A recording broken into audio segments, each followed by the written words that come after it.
Olá, está começando mais um Documento Rio Preto, programa produzido aqui pela TV Câmara, em parceria com o jornalista e documentarista Fernando Marques. E hoje a gente bate um papo com o diretor de som de cinema, o Márcio Giacovani, passagem aí por vários filmes, a gente vai falar aqui ao longo do programa, vou citar alguns: O Profeta das Águas, O Profeta das Cores, Prisioneiro da Grade de Ferro, É de Morte, Abra as Asas, O Beijo da Mulher-Aranha, né, Márcio? Obrigado por estar aqui com a gente. E o Fernando, introduz aí o Márcio, Fernando. Esses são alguns catalogados, né? Porque isso aqui já tem história de muita coisa. A gente fala de cinema, né? Hoje, alguns livros traz pequeno. Vou pensar o currículo do Márcio, é grande. Ativista cultural de Rio Preto. Agitador cultural, né, Márcio? Agitador, é muita coisa, muita coisa. Um amigo de décadas, né? Que a gente consegue manter a amizade mesmo tendo uma... Os dois são divergentes bastante na hora que senta numa conversa, mas é porque a gente gosta da cultura da cidade. E o Márcio, uma coisa principal de falar do Márcio, ele não é uma pessoa de ficar se gabando do trabalho dele. Mas aqui, todo mundo, onde com quem eu converso, no Brasil sobre cinema, o Márcio Giacovani, o Márcio Giacovani, todo mundo conhece. Então isso é gostoso a gente falar em Rio Preto, um profissional, né, que leva o nome da cidade para fora. Continua morando no Rio Preto, né, Márcio? Continua morando aqui? Continuo morando. Agora mais no mato ainda, né? Abandonei a urbe e fui para o campo, né? Até para ter uma condição de trabalho, né? Cinema é demorado, né? Então você pega um projeto, eu tenho um projeto que eu acompanho há 20 anos, Sim. Né? Todo projeto cinematográfico, ele envolve uma série de fatores antes de chegar à tela, né? O que chega na tela acaba sendo aquilo que resultou de todo esse laboratório, né? Aí eu estou aqui, hoje moro no mato, gosto do mato, gosto dos meus passarinhos, quando precisa vem à cidade. Quais são os projetos atuais, Márcio? O que você está trabalhando hoje? Olha, eu estou trabalhando, eu tenho um projeto que está em fase de captação, que é João Batista, o deputado do povo, isso é lá no Belém. Eu tenho um outro projeto que trata da questão do negro, mas é um projeto muito grande.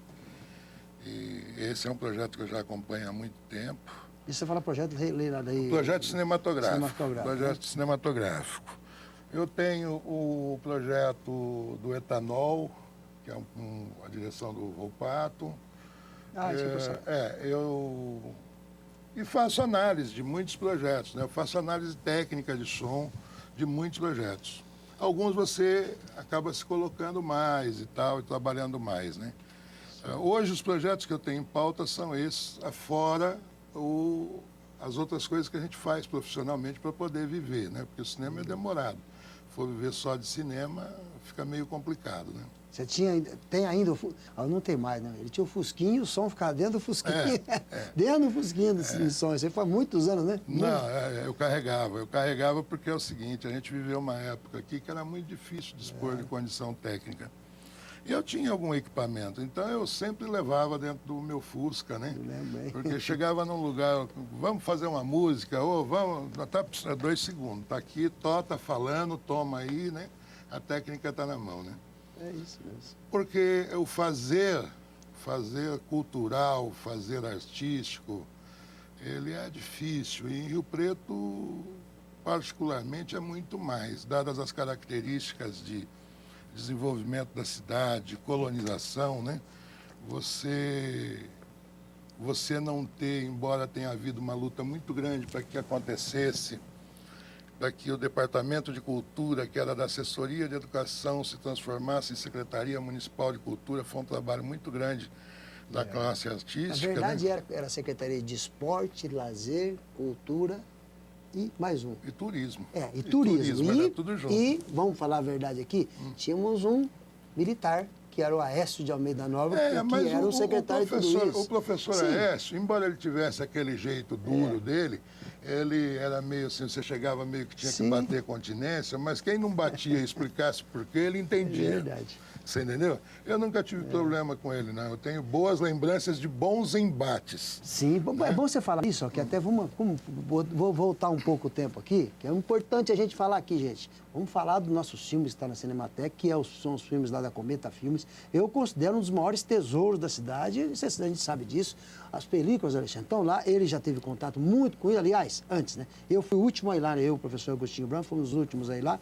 Estava numa ala, na Cinemateca. A Fernanda abriu pra gente, que era a diretora lá, abriu, foi muito solista, tudo. Só que nós vimos agora um incêndio justamente na parede e meia onde estão os nossos filmes lá. Olha só que coisa. Nós só temos um VHS que foi tirado em 94, que a gente passa no programa, mas não é aquela qualidade. O Márcio esteve com as películas, aliás, esteve antes da película se ir para a Cinemateca, que o Silvio Calabrese estava negociando com a Dael, é isso? Um dia eu estou aqui saindo da prefeitura, encontrei o seu Silvio, estava saindo muito aborrecido do gabinete do prefeito Adair Vitorazzo, dizendo que ia pôr fogo em tudo, né? Eu falei, não, seu Silvio, não faz isso não, mas por quê? Pô, estou tentando passar isso para o município, eu não consigo. Já falei, faz uma coisa simbólica e tal. Eu falei, não, mas tenha calma, né? Isso é importante para a cidade e tal. E aí eu levei essa discussão para o professor Adail. Levei essa discussão para ele, falei, pô, professor, é importante. Me parece que na época foi um preço simbólico que era mais ou menos o equivalente ao IPTU, IPTU que ele tinha atrasado. Né? Isso. Foi algo assim. Esse material foi todo recolhido até então no recém-inaugurado Centro Cultural Daúde Jorge Simão. Ficou sob a guarda do Daúde um bom tempo e a gente sentia o cheiro e via aquelas coisas porão, todas. Né, Thiago? Não, ficou no segundo andar. Porque o professor Adail, ele inclusive pensava em montar o Museu da Imagem e do Som. Sim. Ele, em certa altura, pediu, e eu fui até São Paulo, o Museu da Imagem e do Som estava começando, e chegou a ter, foram duas pessoas contratadas para efetivar o museu. Fui eu e o jornalista Gugu. Né? O irmão do Maluf. O Gugu Maluf. Maluf. O Gugu fazia parte de fotografia e eu cuidava da parte de som e imagem. Bom, não conseguimos avançar muito, até porque não havia muito interesse. E esse material foi ficando. Aí eu conheci o Volpato e falei para o Volpato. O Volpato disse, eu tenho um amigo que é da Cinemateca. E essa pessoa da Cinemateca veio. Eu fiquei de fora, porque como eu tinha meus ranca-rabo com o Daúde, né? Eu fiquei meio de fora, mas conseguiram convencer o Daúde e esse acervo foi levado para lá. Até então, tudo que existia era uma lista, mais ou menos... Eu tenho essa lista até hoje. Essa lista, se eu não me engano, foi datilografada pelo Marquinhos Benfatti. Datilografada, isso. Datilografada. E esse material foi para lá. Bom, era importante... Só que antes de ir para lá, vou fazer um parênteses. É verdade, é lenda ou é verdade? Que chegamos lá, o Daúde estava picotando e tirando só a parte do Adail, dos filmes. Isso é lenda? Não, isso aí se conta. O Daúde, ele era muito centralizador, então, né? O Daúde, eu costumo brincar que ele ainda paira sobre aquilo lá. Né? Vão fazer o terminal, mas não vão mexer ali, porque ele vai vir tirar muita gente. Mas teve essa conversa? O grande filho do Daúde é o Centro Cultural Daúde Jorge Simão, né?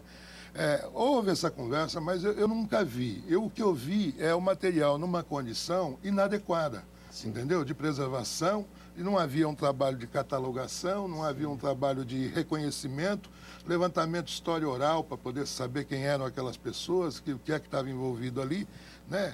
E eu percebi que aquilo poderia se perder e compreendia que aquilo era importante para o município. Então a gente fez essa ação de ir para a Cinemateca. Agora o que tem me preocupado eu já mandei mensagem, eu estou cobrando da parte da diretoria da Cinemateca, ela disse que vai se manifestar via ministério, mas até hoje não saiu a lista daquilo que foi queimado. E eu creio, dado ao volume, nós tínhamos lá 2.400.000 fotogramas. Eu fiz um levantamento desse material assim por cima. Isso em rolo, Márcio? Em vários rolos, vários né? rolos. E muito material de nitrato, né? Que na época era o material que se usava. E a gente não consegue saber, tinha negativo, tinha positivo, tinha copião. O que pegou fogo agora na Cinemateca foi na parte de nitrato, né? Foi na parte de nitrato. Então nós não sabemos ainda o que é que aconteceu com esse acervo. Para mim, tem uma coisa aí que me chateia muito. É ver que os gestores da coisa pública, no assunto que trata cultura, nenhum manifestou interesse. Rara exceção, você teve lá com o Agostinho, via Condenfac, que não tem verba, não tem nada, não faz nada. Né? Os gestores parece que têm por si querer construir uma história e enterrar outra. Então o que a gente vê é uma coisa de ego aí, superego inflamado, entendeu? Sim. Que não leva a nada. Agora, penso que é um patrimônio histórico, antropológico, entendeu? Que diz de uma época. E nada é feito. Não vi ninguém da municipalidade questionar a respeito O que disso. precisaria demonstrar? Um secretário de cultura ir atrás disso? Sim. Na época, eu questionei, discuti muito. A gente tinha um amigo, com o qual eu fiz o som dos 2 filmes dele, que é o Leopoldo Nunes, para que soltasse uma verba, que a gente conseguisse uma verba para que esse material fosse telecinado, recuperado e tal. Não conseguimos, né? Dado a tudo, é difícil, o dinheiro é pouco, não conseguimos isso. Mas não é nada impossível, diante do orçamento que se tem, ainda que vergonhoso, porque já passou da hora de se fazer uma discussão em torno do fazer cultural, do fazer das culturas, entendeu? Esse orçamento é vergonhoso, ele malemar paga os terceirizados que saem dali, Sim. daquela rubrica, né? Então, precisava ter um pouquinho de investimento, que não é muito, mas você programar, dizer assim, eu vou investir 30 mil reais.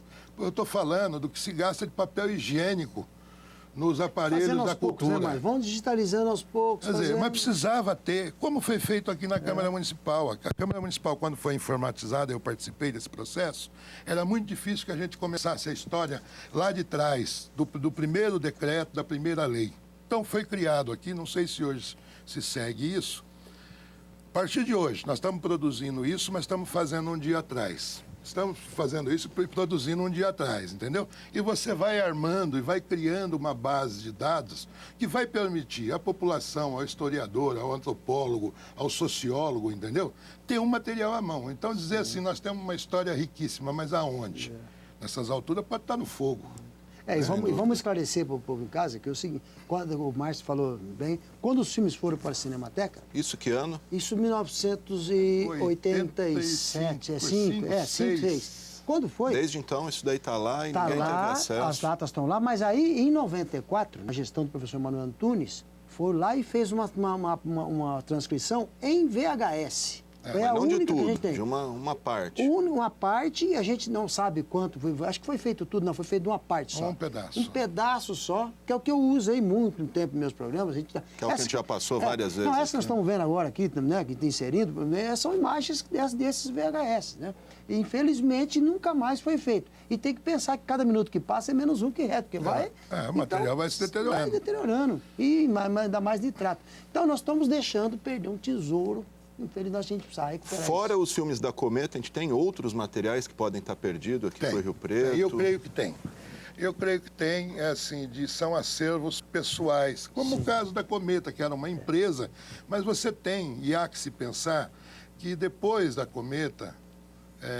A JC não está lá, viu? Então, a JC do Jaime Colar Giovanni. mas ela produziu o audiovisual. Produziu, não, ela fez, inclusive, a inauguração desse paço municipal da prefeitura, inauguração do viaduto, que o Calabrese não fez, que o Calabrese brigou com o Lotfi, o Lotfi falou, não, você precisa da cidade, não é a cidade que precisa de você. Então, o que aconteceu? Não vamos pagar você, porque até aí os governos pagavam o Calabrese. Era muito comum, né?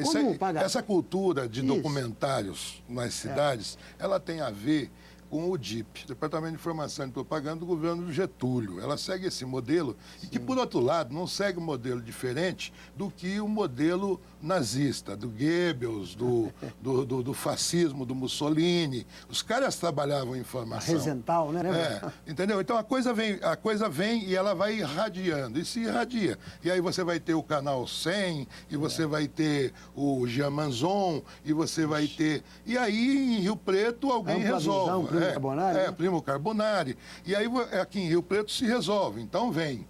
Em dado momento, para se construir a opinião pública, e ela se dá, a construção dessa opinião pública se dava através do cinema, porque você não tinha TV, pouca gente tinha TV, entendeu? Se dava através dos cinemas, que as salas lotavam, faziam filas, você entendeu? Virar quarteirão, né? Então, era o ambiente de você formar a opinião pública.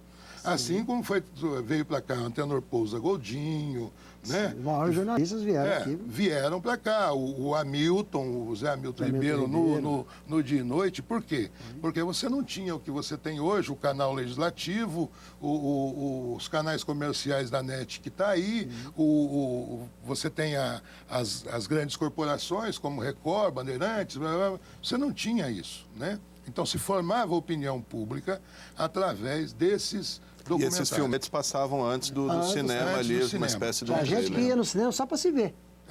Vamos passar um pedacinho até para a gente, né, vamos um pedacinho mais de Comenta Filme, todo mundo gosta em casa, um pedacinho para vocês verem.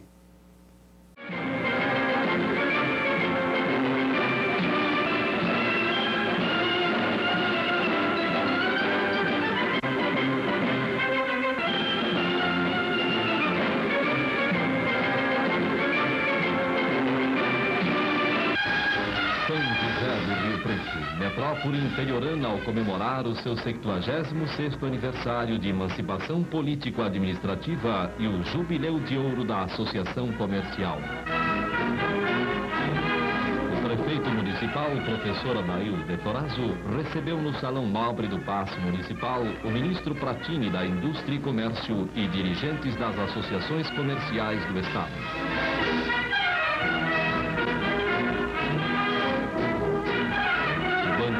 Recepção social foi no Rio Preto Automóvel Clube, onde houve confraternização entre o ministro convidado, as autoridades e os responsáveis pelo dia de júbilo.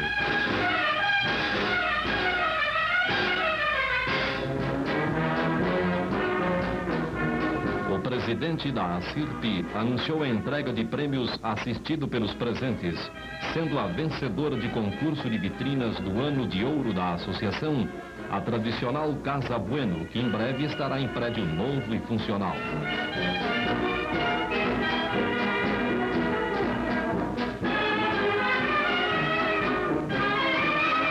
Nas mãos do prefeito Adail Betorazzo, o representante da União de Bancos Brasileiros S.A. recebe seu diploma de mais nova instalação de crédito bancário do ano. É recente a sua inauguração.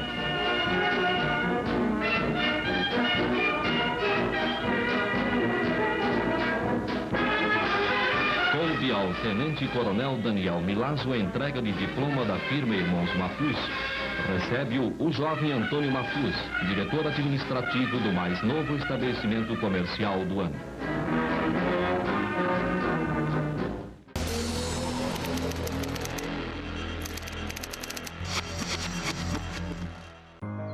Coração de estudante, alegria e muito sonho espalhados no caminho, juventude. Se a vida fez você parar de estudar, mas você tem coração de estudante, vamos começar de novo. Procure a escola mais próxima e matricule-se. Uma pátria educadora se faz com mais acesso à educação.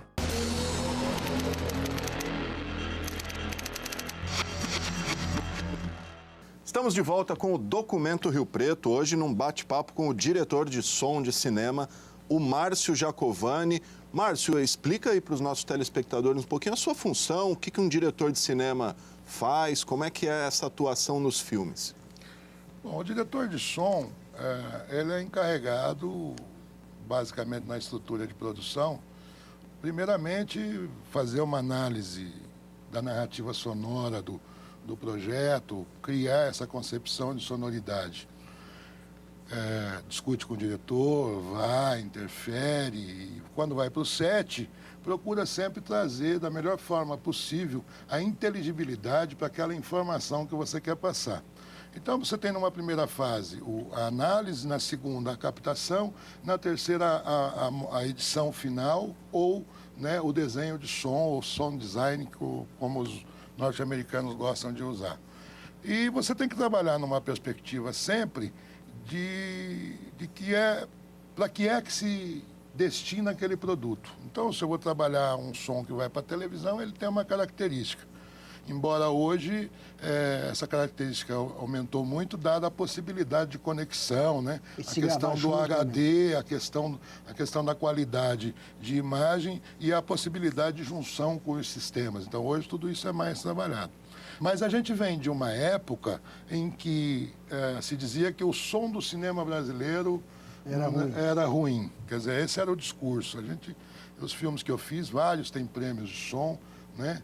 E nós chegamos à conclusão de que não é isso. O que a gente tem, na verdade, é que o cinema como produto importado não se falava. Primeiro ele vem mudo, vem os arranjos, as orquestras, aí vem o cinema falado, e quando ele vem falado, ele vem norte-americano, né?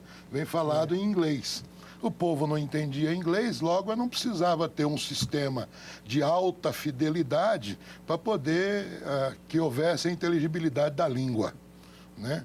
E aí ocorre o quê? Nos anos 70, quando o Brasil começa a produzir, o cinema vai para a rua, e o Brasil começa a ter um volume de produção e começa a haver uma legislação que protege a produção audiovisual brasileira, você começa a ter esse material projetado numa sala, entendeu? Que era a sala dos anos 50.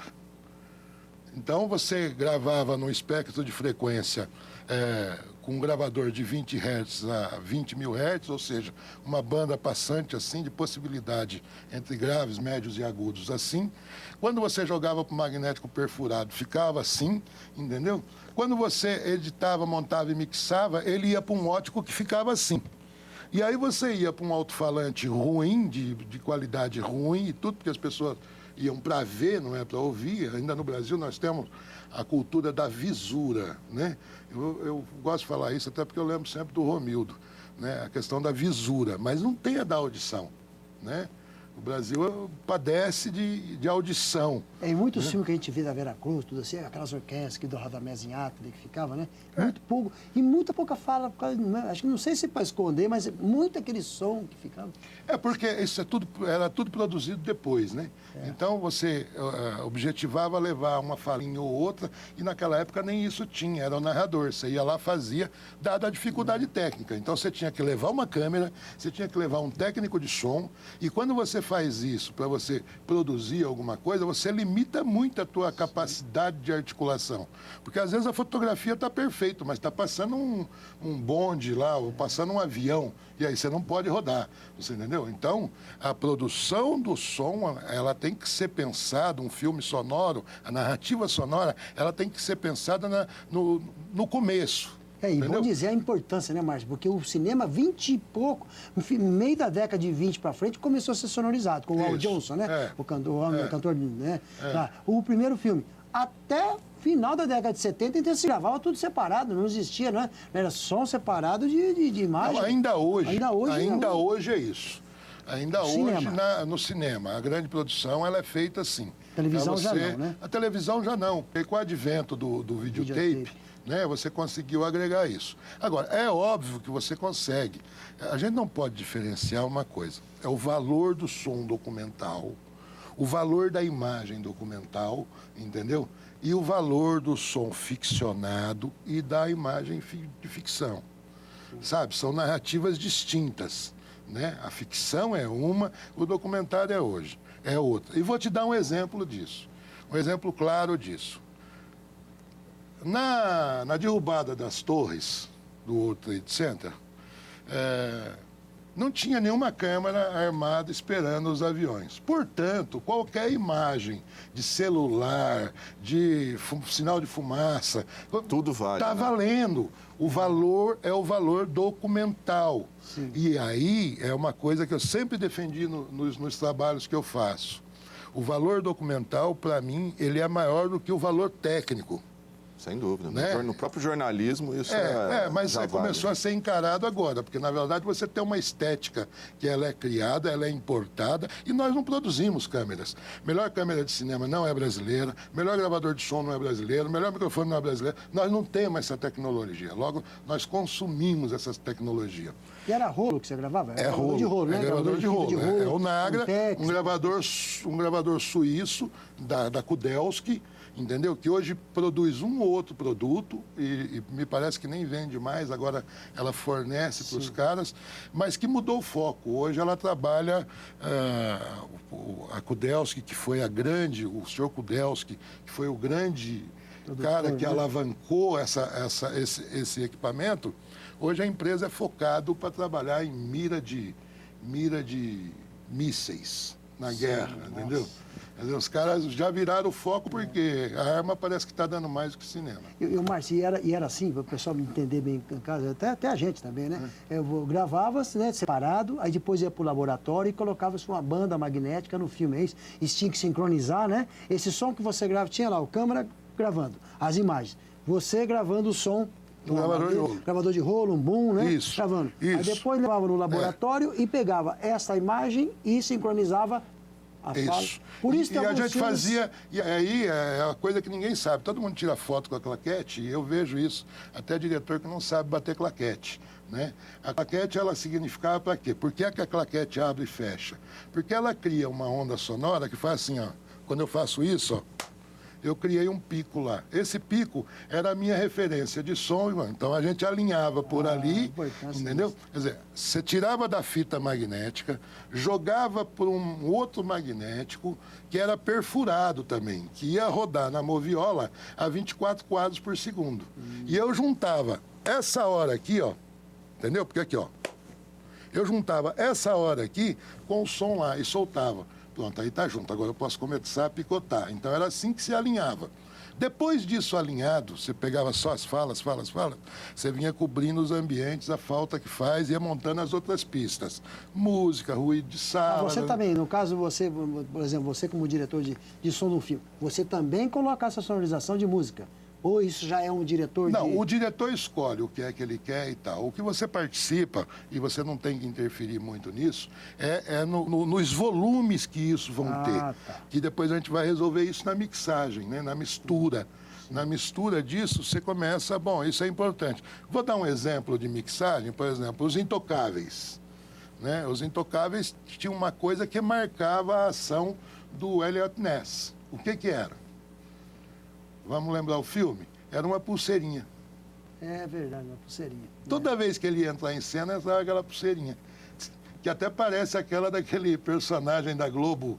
O Senhorzinho Malta. O Senhorzinho Malta, né? Mas você está vendo como é que as coisas vão caminhando junto? Por falar em Senhorzinho Malta, né? Vamos falar... Falar um pouco das produções do Márcio aí. Parece até que um dos filmes que você produziu, o som, O Beijo da Mulher-Aranha... Vou contar essa história. Tem uma história envolvendo Rio Preto, né, Fernando? É um filme que é mundialmente conhecido.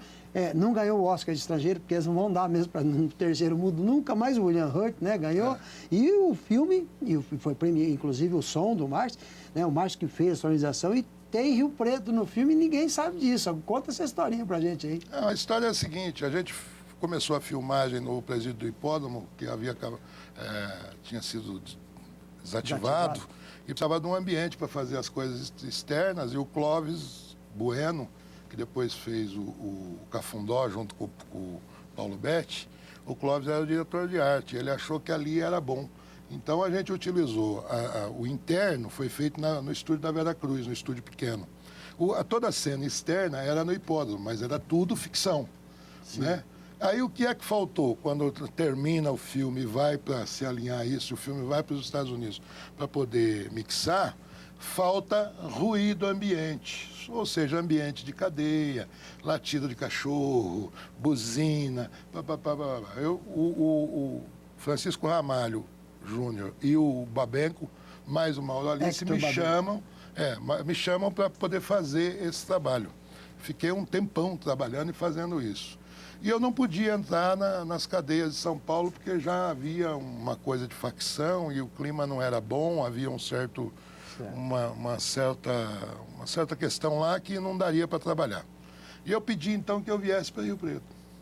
Que eu conhecia o cadeião daqui, era tudo muito parecido. O hipódromo com aqui, esse modelo não muda muito, é que nem escola, né? Quase tudo igual. E eu vim para cá. Aí aqui eu fiz o trabalho Mas quer dizer que os ruídos que a gente vê, todos de cadeia, são feitos no Cadeião de Rio Preto? Todos os ruídos de ambiente, de prisão, é feito no Cadeião de Rio Preto. Tem também uma história muito bacana. Tem uma história, parece que a sua tia achou que você estava internado lá? Como foi a história? Não, eu tinha uma tia que trabalhava na Polícia Civil, acho que no setor de carceragem. O dia que eu cheguei, eu trouxe uma carta do secretário de Justiça, José Carlos Dias, que deu. Fui lá, me apresentei e digo, olha, estou aqui com essa carta do secretário, né, de Justiça pedindo para fazer o trabalho. O delegado era o doutor Benjamin Abad. Nisso entra a minha tia, entendeu? Porque parece que tem tinha um ritual na cadeia que o preso chegava e ia falar com o diretor. Sim. Minha tia entra e fala assim, pelo amor de Deus, o que você fez? Eu falei, calma que eu só vim passear. Trabalhando. Mas olha que bacana, uma história, né? Um filme tão famoso filme desse. Importante e tem desse, um som de Rio Preto. Tem. Mas parece que tem outro também. Conta essa história você tem o gongo do Cine Rio Preto, como é que é essa história? Eu peguei o filme do que filme que é que Francisco Ramalho Júnior, chama Bessa-me Mútil, que é o roteiro do Mário Prata. E o filme também precisava finalizar, ele foi feito em som guia, porque ele era... O que é o som guia? O som guia, você grava um som de referência, depois ele é dublado. Mas ainda assim mesmo vai faltar ambiente, porta, janela, passarinho, vento chuva. Faltam esses sons todos. E o Ramalho me pediu se eu poderia fazer o som do filme dele. Falei, posso. A dificuldade que você tem quando você vai gravar esse tipo de coisa é ter o som isolado, entendeu? Se eu tenho o som isolado, eu misturo ele e crio as sensações que eu quero, no volume que eu quero, na densidade que eu quero. Bom, mais uma vez eu falei, eu quero fazer isso em Rio Preto. Vi o filme, vi tudo, o ambiente que se passava e tal, papapá. É Rio Preto que eu vou fazer. Então vim aqui, ficava no hotel aí e fui fazer. Passei o Cine Rio Preto, estava fechado. E Até aí... o São Paulo? Você ficou lá em cima, lá? Não, eu ficava no Augusto, sempre no Augusto. Aí o Cine Rio Preto estava fechado. Aí eu vi o funcionário, era um senhor que trabalhava, carregava as latas de filme todo lá dentro. Como ele chama? Eu não lembro do nome dele, mas aquela figura era importante, porque aquele homem carregou de lata de filme, e os filmes vinham pela Cometa, né? Tinha que levar as latas de filme. E eu vi ele e falei, poxa, eu queria gravar o gongo aí, tá funcionando? Ele falou, não sei, vamos ver. Subimos lá, o cinema já desativado, mas o gongo estava funcionando. Aí eu gravei o gongo desse filme e coloquei numa cena em que o Fagundes e a Glória Pires vai no cinema, no Bessa-me Mútil. Coloquei essa. Teve uma outra coisa também muito engraçada, essa é legal lembrar. Tinha uma cena que eles caíam na piscina. E eu precisava do som de gente caindo na piscina. E eu não tinha. Aí... A mãe da minha filha tinha uma amiga que tinha a piscina na casa, a condição adequada. E eu fui lá. Então, o que aconteceu? Chegou lá, eu tive que pedir para aquele senhor cair na piscina, ele e a filha dele. É o senhor Rosan, que é a mulher dele e a mulher do Ronaldo, do jogador. Então, eu gravei lá. Aí eu precisava do nenê chorando. Falei, deixa eu ver meu sobrinho. Dar-lhe um beliscãozinho, então são coisas que você tem que fazer. Histórias que a gente pouco Vamos desconhece. Vamos passar um filme, né? Um trecho? Vamos conferir um trechinho do Beijo da Mulher-Aranha, os sons aí gravados em Rio Preto, no Cadeião, extinto Cadeião de Rio Preto, hoje, a FATEC.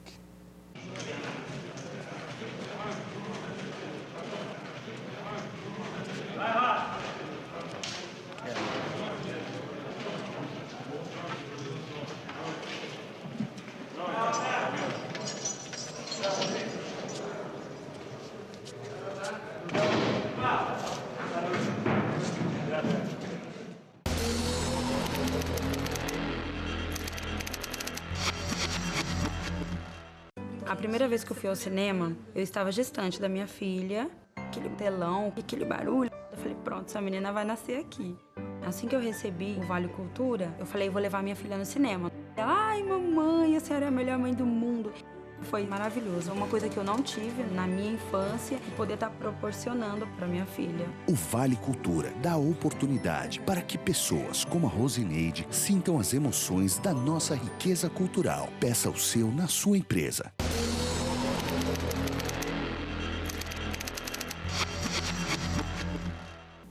Ok, estamos de volta com o Documento Rio Preto, hoje com o diretor de som, o Márcio Jacovani. A gente viu aí no bloco anterior algumas imagens do Beijo da Mulher-Aranha.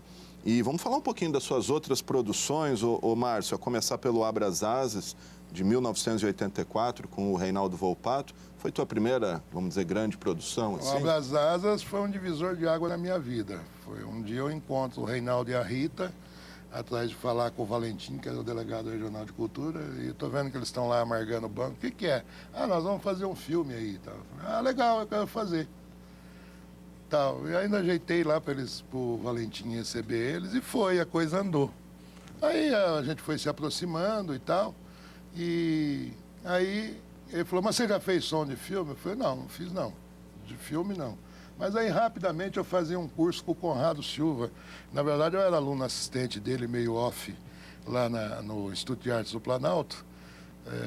E eu perguntei para ele o que era. Ele pegou, você não era leigo, você já fazia som. Eu já fazia som de orquestra, som de banda, som de festival, som eu já trabalhava. Nunca tinha trabalhado com som no cinema, né? E aí ele me dá tudo. Então, quando vem o diretor de som, que é o Walter Rogério, premiadíssimo, a gente troca uma ideia e falou assim, não, beleza, tá tudo certo. Já vi que tecnicamente você sabe mais do que eu, vai me encher o saco até, né? Falei, tudo bem, mas de cinema você não sabe, eu vou te ensinar. Falei, tá bom. E aí eu fui fazer o assistente de som dele no Abra as Asas. A primeira tarefa que eu tive no set foi o seguinte, ele chegou com uma caixa, tinha 1 litro de vodka, um copo e gelo. Ele falou, toma conta disso. Eu falei, bom, não tem nada a ver com som, mas digo, tudo bem, tomei conta. E fui tomando conta. Aí eu tive a grande felicidade, depois, quando ele vai fazer o Olhos de Vampa, ele me chama para ser diretor de som do filme dele, né? Então é uma coisa que eu sou extremamente grato à trupe, ao Reinaldo, à Rita, ao Walter Rogério, entendeu? Que me deu essa possibilidade. E eu descobri também que eu poderia fazer som de uma forma mais pensada, mais racionalizada, que não aquela loucura que a gente vivia aqui, com falta de material técnico, falta de apoio, falta de condição de produção. O cinema, ele te cria essa possibilidade de você poder elaborar melhor o seu trabalho, pensar ele. E é um filme histórico para a cidade, né? Eu acho, as pessoas, eu acho assim, o Abra as Asas, ele é um filme atemporal. Se você pegar, ele tem quase 30 anos ou 30 anos, ele ainda continua, as mazelas que o filme denuncia, estão aí presentes e nada foi feito. E sem pensar, né, gente, que não são atores, tudo gente amador da cidade, né? Não eram atores. Não. Coisa... eu acho que tem que se pensar muito no referencial sociológico que o Abra as Asas tem. Ele tem um referencial sociológico que, quem quiser pensar a juventude, eu não conheço nenhum outro material audiovisual produzido em Rio Preto que fizesse essa discussão ou que apresentasse essa problemática, entendeu? E o filme propõe. Então você vai lá, você vai ver, por exemplo, a questão dos meninos do alarme, que permanece a mesma, menino de rua permanece a mesma, e aí dizem que nós somos a cidade... Os músicos, aparece lá no Salsul, lá, tudo, tem tudo. Premura, o filme, eu acho que Rio Preto deve ser grata ao Reinaldo e à Rita por ter encarado isso, ter deixado esse registro. Pegando esse gancho, Márcio, como é que você analisa a produção audiovisual aqui em Rio Preto hoje? Vamos falar desse segmento de cultura e a cultura como um todo. Olha, eu vejo o seguinte, Alexandre, eu acho que primeiro existe um erro no tratamento do conceito cultura, né? Quando eu falo de cultura, aí a minha cabeça abre um pouco mais, eu penso que eu estou falando de uma, e que talvez tenha a ver com o nosso modo de colonização, do nosso processo civilizatório de criar a imagem do padrão europeu que nós nunca conseguimos e, por outro lado, não conseguimos negar a negritude e nem a brasilidade dos índios. E está misturado na gente, isso aí faz parte da gente. Eu penso que existem algumas pessoas tentando fazer, né, algumas com acerto, outras com erros, mas é importante que se faça. É fazendo que se abre a discussão e se abre a possibilidade de novos olhares, até sobre aquela coisa que você produziu, que você tem um olhar, outra pessoa vem com outro viés, com outro referencial e consegue abarcar. É óbvio que para isso a gente precisa aceitar uma coisa que chama-se crítica, né? E em cima da crítica fazemos a nossa autocrítica, né? Porque senão, se você não se arranjar, fica difícil. Eu vejo pessoas aí se esforçando, assim, né? Eu até não vou citar nomes, mas porque eu tenho medo de praticar uma injustiça, porque eu sei que existem alguns anônimos, né, no meio disso tudo. Bom, o que eu penso é que falta uma análise do conceito cultura por parte do órgão gestor, por parte da classe política dirigente, entendeu? Compreender o que é isso. Porque senão fica parecendo que é um negócio que você vai ali no supermercado e compra. Cultura não é isso. Cultura é traço cultural, é referencial histórico, é referencial antropológico, é referencial de vida, é da cultura. Você entendeu? E que é ignorado. Então, vai se criando modelos, né? Vai se criando modelos que no final, qual é a nossa? Que modelo é o nosso? Ninguém sabe, vira um balaio de gato. Mas talvez a gente compreendesse melhor isso se, ao invés da gente ter uma Secretaria de Cultura, nós tivéssemos uma Secretaria das Culturas. E aí a gente vai começar a colocar cada coisa no seu lugar. Então, a cultura hip-hop, ela é uma cultura, ela tem um referencial. A cultura caipira, ela é uma cultura. O sertanejo está ali no meio, enfim. A cultura histórica. Aí a gente não está fechando, aí a gente está abrindo. Você abre um guarda-chuva, entendeu? Que você joga as mais diversas manifestações artísticas, culturais, entendeu? Para andar junto. Você não fica criando um modelo. Eu uma vez mandei uma carta para um jornal que se chamava-se assim, o objetivo de subjetivo. Né? Porque eu acho extremamente, eu me lembro que era na época dos festivais de teatro, era comum se dizer, o teatro de Rio Preto não tem qualidade. Aí eu falei, isso é subjetivo. Me explico que a qualidade, aí eu começo a ter claro essa... Né? Então, a minha crítica era em cima do seguinte, que objetivo tinha aquela subjetividade? Era óbvio que era excluir a produção e quem produz. Né? E eu acho que tem que se mostrar ruim, bom, mal. Vamos discutir o porquê, vamos discutir o modo como foi preparado. Por que é que se chegou naquilo? Onde é que poderia ter sido melhorado? Né? E que parte o poder público tem a ver com isso? É muito maluco numa cidade como a nossa, num país como o nosso, multicultural, entendeu? Com um monte de expressões das mais variadas do mundo, que a gente não pense ainda numa forma de valorizar essas expressões que a gente tem e fica se aceitando as majors norte-americanos criando o modelo. Olha, se a França tem uma identidade, isso vem desde os ostrogodos e visigodos e vem lá de trás, se a Inglaterra manteve uma identidade, tenta ir lá enfiar filme lá. A Itália, no período, teve um período na Itália que os maiores filmes épicos dos Estados Unidos foram feitos na Itália. Ben-Hur, Tubarão, todos os maiores, né? Final da década de 60, foram morar na Itália. Mas vão lá e vão pagar imposto, e vai gerar emprego, e vai tudo. Aqui não. Aqui o cara desembarca, da BBC, pode tudo. Você entendeu? Então, você vai criando uma coisa que vira aquela música, o Brasil não conhece o Brasil. Você entendeu? Sim. E no caso de Rio Preto, particularmente, você tem uma questão que é o seguinte, acho que é o momento, o momento é agora. Você vai ter uma campanha para o pleito municipal. É necessário que as partes se unam em torno de uma discussão comum, seja a nível de fomento, seja a nível de produção. Eu não consigo compreender um orçamento como o de Rio Preto, que beira 1,5 bilhão, não ter 1% para a cultura. O dinheiro que a cultura tem hoje, entendeu? Malemar paga os terceirizados que ela tem. E aí ela não consegue trabalhar a informação. Então, veja bem, olha iniciativas que nós perdemos. A Escola Municipal de Artes, que era um anseio, quando a gente abraça a Swift, a primeira e a segunda vez, no governo Manuel Antunes, segunda vez no governo do Liberato, era porque ali nós víamos que poderia nascer a Escola Municipal de Artes. Vai formar expert nos assuntos? Não, mas vai dar uma iniciação básica. Se ocupasse o ciclo de ensino, entendeu? Do período integral e metade fosse voltada à atividade do fazer artístico, entendeu? Quer dizer, nada disso foi feito. A Universidade Livre das Artes foi para os quiabos. Então, que era para ser na Biblioteca Municipal, quando ganharam para fazer a biblioteca, teve um concurso. Nesse concurso ganhou o Toscano, o Vila Nova e... Num dos projetos que tinha lá para fazer um prédio, Universidade Livre das Artes. Olha só, onde a biblioteca então, hoje agora você veja bem, o que acaba ocorrendo é que pela necessidade de sobrevivência e o fazer artístico, e a necessidade que o artista tem, que a gente tem de mostrar o nosso trabalho, você entendeu? Você acaba brigando pela vida e esquecendo de armar o futuro. Você ganha o bifinho hoje, entendeu? Mas não consegue armar o futuro, né? Por quê? Porque seria necessário que houvesse essa discussão, que houve uma iniciativa da criação de uma fundação cultural em 81, entendeu? Que houve a questão da SWIFT, os 2 abraços, porque estava aí no Posquiabo, que houve a questão da luta pela Delegacia Regional de Cultura, que houve a luta para que houvesse secretário municipal de cultura. Agora, precisava ser gente que conhecesse, ou ao menos respeitasse, não na forma cordial, politiqueira, entendeu como é feito. Gente que conhecesse e soubesse que fazer um trabalho, às vezes a vida do indivíduo vai naquele trabalho.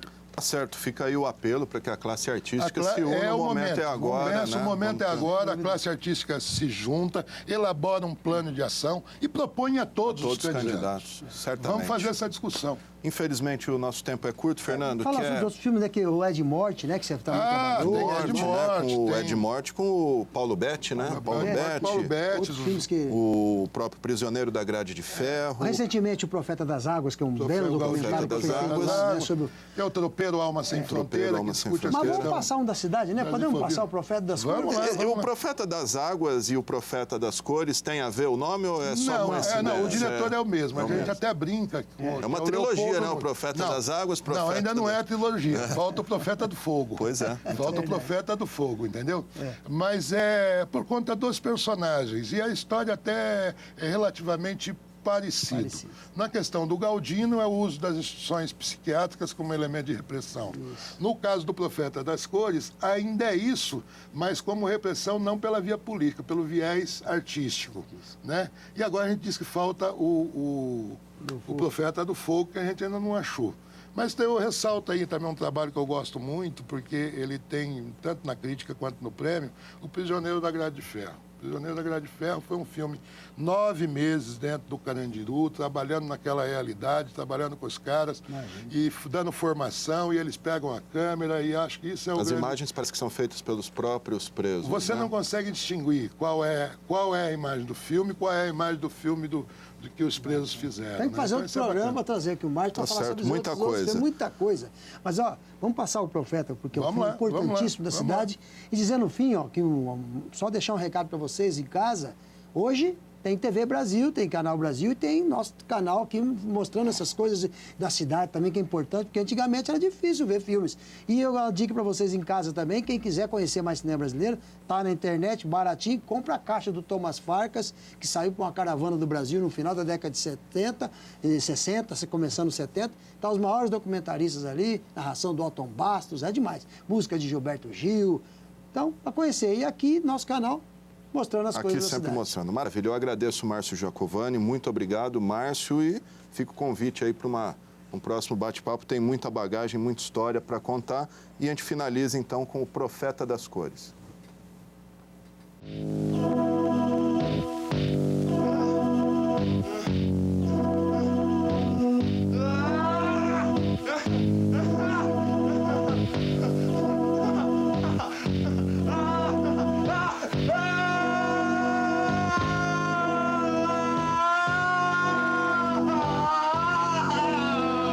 Das execuções criminais. Antônio Silva Nascimento. Botina, RG 134. Garçom. 2 anos de detenção. Para presídio do Estado. Criminoso. Franco da Rocha. Criminoso. A partir de agora, você vai ficar cara a cara com a notícia. A Hora Fantástica.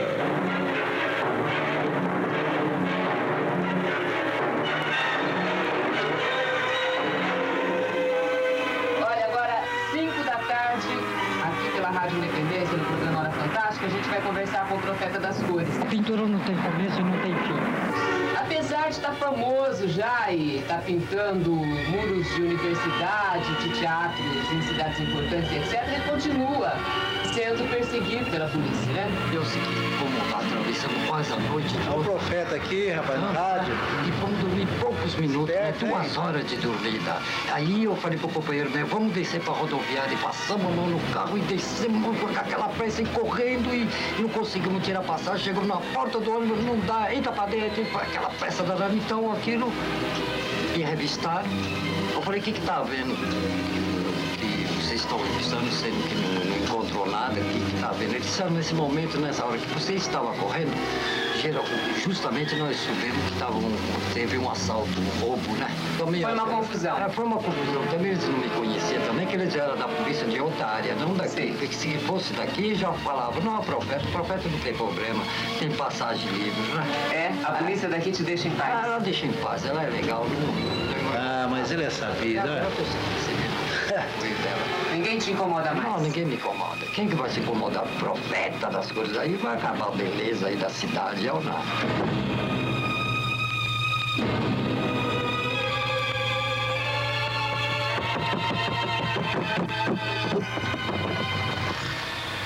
Eu estava preparando uma tinta certa vez, no fundo da minha oficina, e ele apareceu lá, todo maltrapilho e tal, e me pediu um pouco de tinta.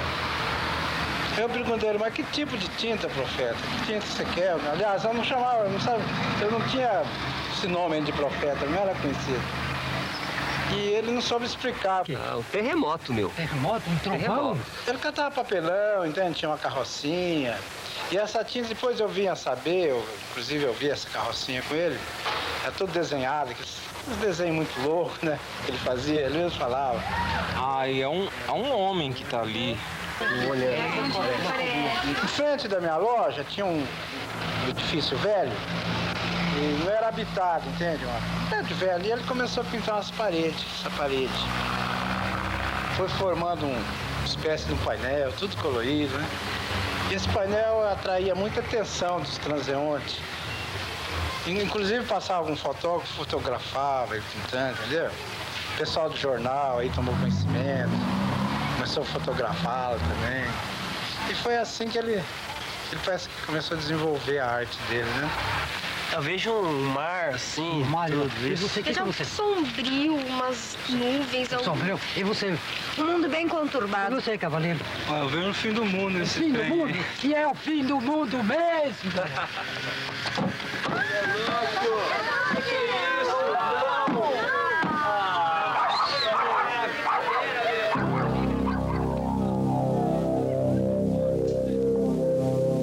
Quando retornei ao mundo, já não tinha mais nada para mim em São Paulo.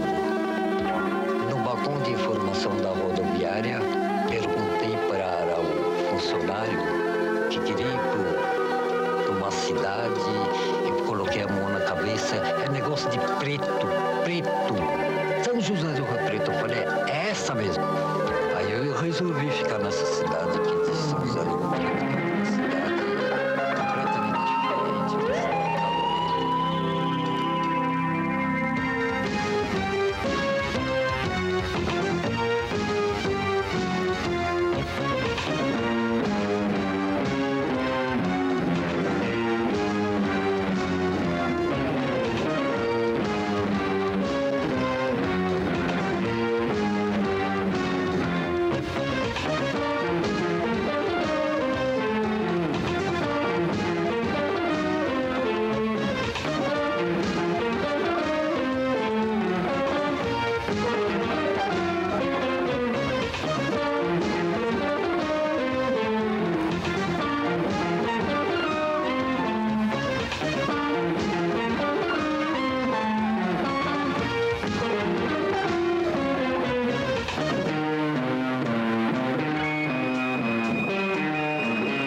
meu bar, ele significa, sei lá, o começo da carreira do Profeta. Ele significa um espaço que eu abri para ele, né?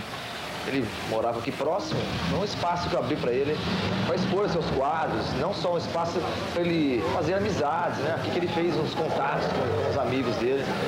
Aqui ele usou meu bar tanto para expor os quadros deles, como pintar também na porta do meu bar. O que eu mais gosto na pintura do Profeta é que cada dia que a gente olha no quadro dele, a gente vê uma coisa diferente. Conforme o estado de espírito da gente, a gente interpreta de um jeito. E isso que me chama mais atenção e que eu gosto, que me atrai mais na pintura dele. Este daqui é um quadro que eu ganhei, um dos primeiros que ele pintou, que eu ganhei, que ele me deu de presente, e é o que eu mais estimo. Isso aqui eu não dou pra ninguém, nem empresto. Esse é meu mesmo. Que barato! O Profeta tem bastante admiradores, né?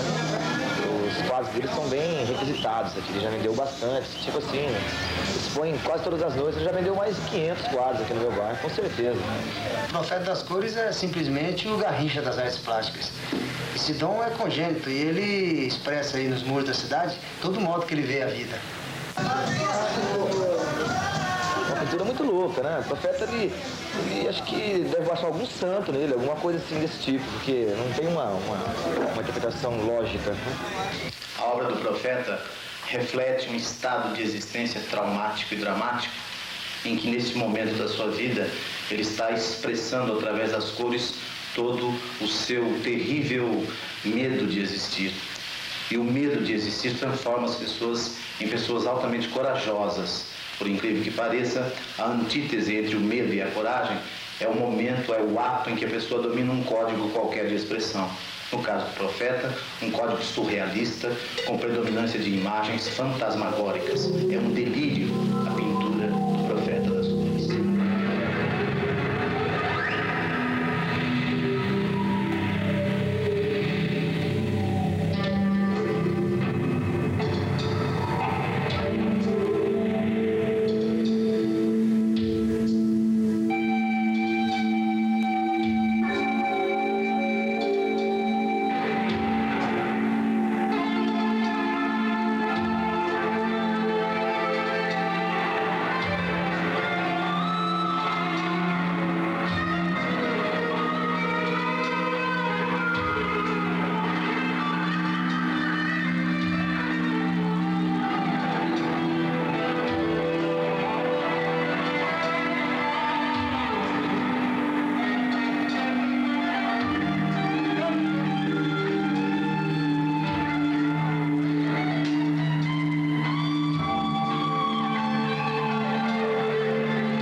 Eu acho que é por isso que eu gosto muito do trabalho dele. A primeira vez que eu vejo o trabalho dele, fica muito com aquilo que eu faço, entendeu? Olha pra ele, você vê o artista, né? Não tem... artisticamente, eu acho que eu conheci ele em Rio Preto, praticamente, mas eu já tinha conhecido ele em presídio, né? Dentro do presídio. Eu era guarda de presídio. Eu tomava conta dele, no caso, né?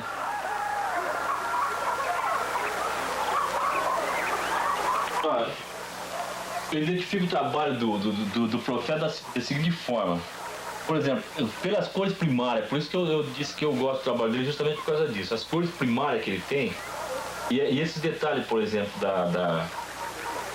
definir com o preto, sabe? Ele identifica muito com o trabalho meu, né? Quem vê, por exemplo, essa figura é uma continuação do trabalho meu, assim, em tempo de abstracionismo, no caso, né? Mas é um primitivo. Eu não sei como dizer tecnicamente isso, mas é uma coisa que identifica muito comigo isso, sabe? Então é dessa maneira que eu vejo o trabalho dele.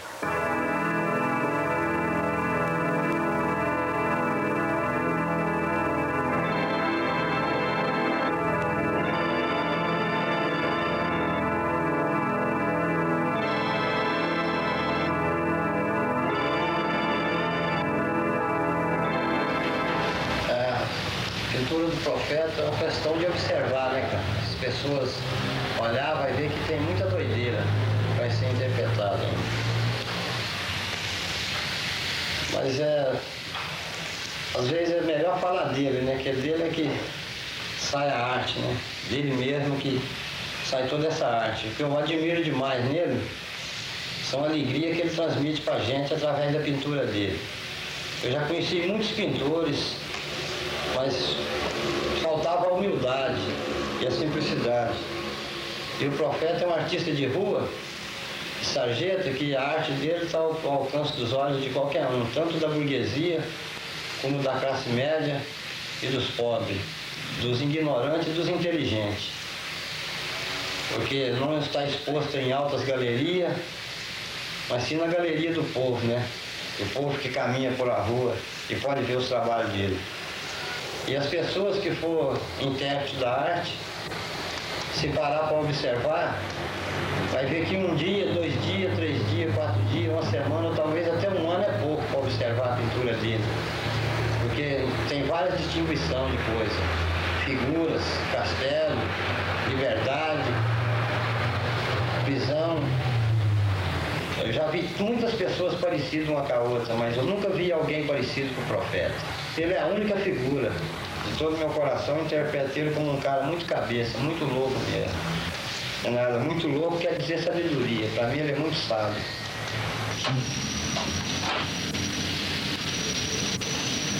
Não, eu pintei o Teatro de Arena, o dia que eu fui para lá, o Teatro de Arena, Campinas, eu dei uma chegadinha até lá e, de repente, né, ficou conhecido porque eu pintei o muro lá do teatro. Era por vídeo, né? Então eu cheguei com as tintas lá e meti as caras e pintei, todo mundo ficou gostando da obra do Profeta das Cores. E tem essa história, não só em Campinas, como outros lugares por aí também, Balneário de Camboriú.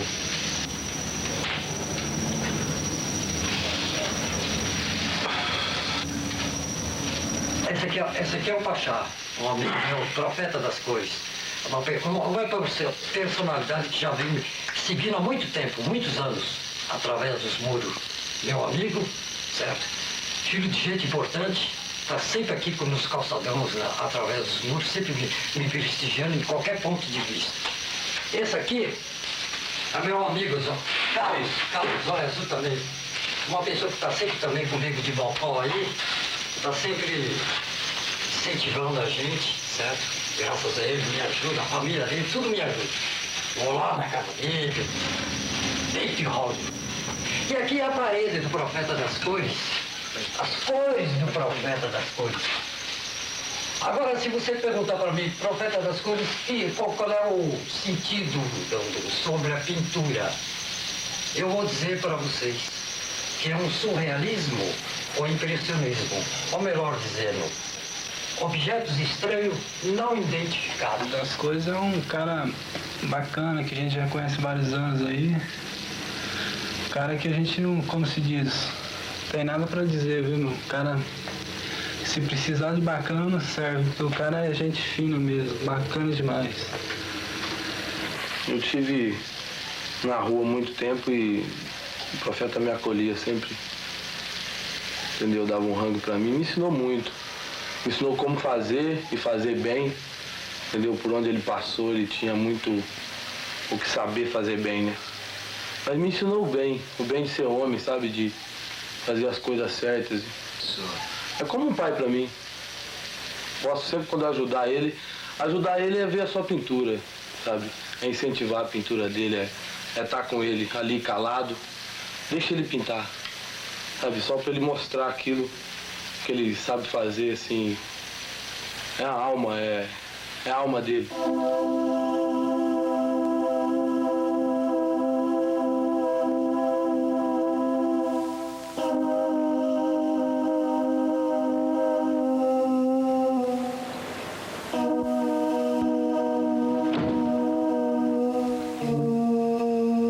Profeta, o que é o latersol? É uma injeção, assim, que desaplica.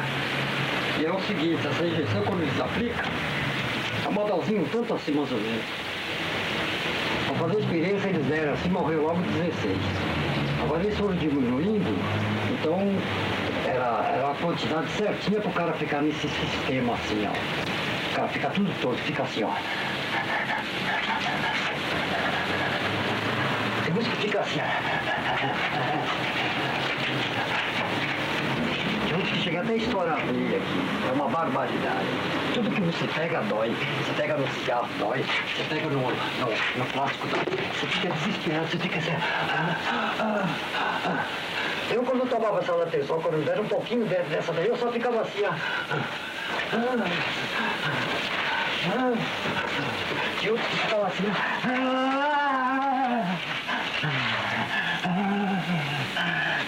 Esse aí era o efeito da latersol, da injeção.